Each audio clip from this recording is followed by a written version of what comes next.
started in thankfully cooler conditions than the scorching first stage and saw the elite men's batch starting with the yellow jerseys on the backs of the Cannondale factory duo of Manuel Fumic and Henrique Avancini with a 1 minute 40-second lead in the bank.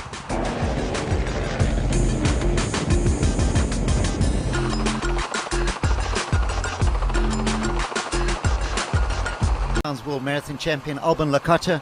They are a team. Siemens Deep John Huber as a backup team, and yes, they have come to the fore today. They are trying to break up that front pack, and as they head back towards Kaleo and the finish line here, it really is action-packed. But importantly for Cannondale Factory Racing, Manny Fumic and Henrique Avancini are still right up there in that front pack. Team Specialised are up there as well. We're not quite sure which Team Specialised are there, though. We have just heard that Sam Gaze has pulled out the race.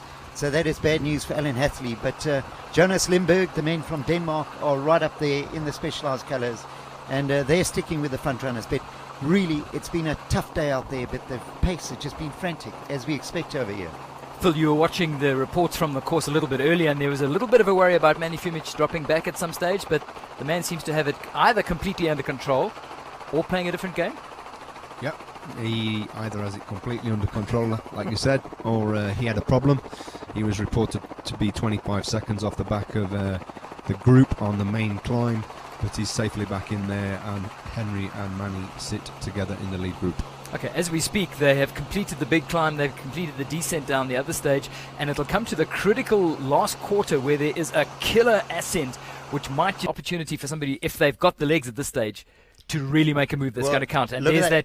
Henrique Avancini way off the front with his Red Bull helmet on. He's obviously super strong, the World Marathon Champion. Yeah, let's see how this plays out. They're obviously marking Manny, not Henry here. Nobody wants to cross the gap to Henry. So let's see. We've got two teams in the climb. Could be where we see the winning move. Oh, and who's that dropping? Who's that?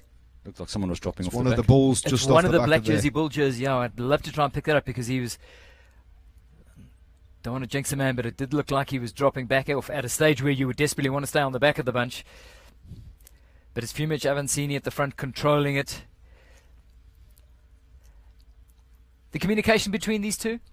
The communication's good. It's not easy to communicate in the stage race when the speed's high, to be honest. Yeah. You have to have a system in place. Sometimes and chatting to a few of the guys that I know afterwards who are keen cyclists, getting opportunity. This is just something that they just relish. Well, Mariska Strass and Jenny Stenhag, you saw they're looking very comfortable, having worked their way back onto the front, and that's going to be a keen into the ladies' race. But we're back with the men. Manny Fumic and Avancini still controlling things nicely at the front. Avancini driving the pace there, low position. Aero took in his new Cannondale kit.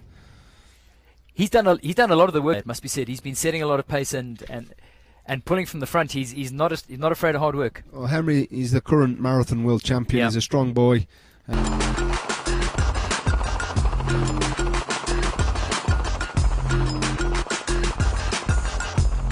Up the Varpot climb, the expected assault from the ominous Bulls team materialized, with Stepjan driving the pace relentlessly at the front. But he was sandwiched by Fumic and Avancini, whose goal was to control the stage and the Bulls' strategy. Paiga Eurosteel in trouble as Matthijs Bierkes picks up a massive sidewall puncture. Teamwork kicks in as Philibon Sebona bails off and surrenders his back wheel to Bierkes to get him back in the attack. Into the heart of the Wittenberg Mountains and some of the mercurial single track on which this race's reputation is built. Phil Bass locked into the lead bunch now, unaware that his teammate Bierkes was battling with more technical issues and their race was effectively run.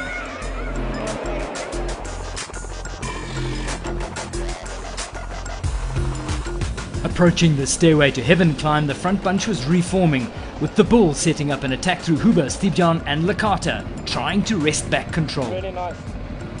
Daniel Giesmeyer showing his climbing power as the Centurion Vorder rider had Avancini running behind him. The grind up to the Stairway to Heaven climb takes the riders onto the spine that showcases the Tilbach Valley down to the right and the Witzenberg Valley to the left. Breathtaking scenes as Tilbach is blanketed by cloud. At the summit, Cannondale took charge as Avancini led down the descent, firing the afterburners on the inside. It was a nice stage for us. I mean, it's a quite hard one, 83 Ks and some long climb, some rough terrain, and I would say we managed quite well our effort. You know, that was the main goal for today, to get out of the stage riding clean, and we still managed to cross in first. So I would say it was really nice. I felt I must say pretty good today, and it's looking good. You know, 2 days out, 2 days to go, and we're still in yellow, so and feeling good and working well together. So let's see if we can hold that till Sunday.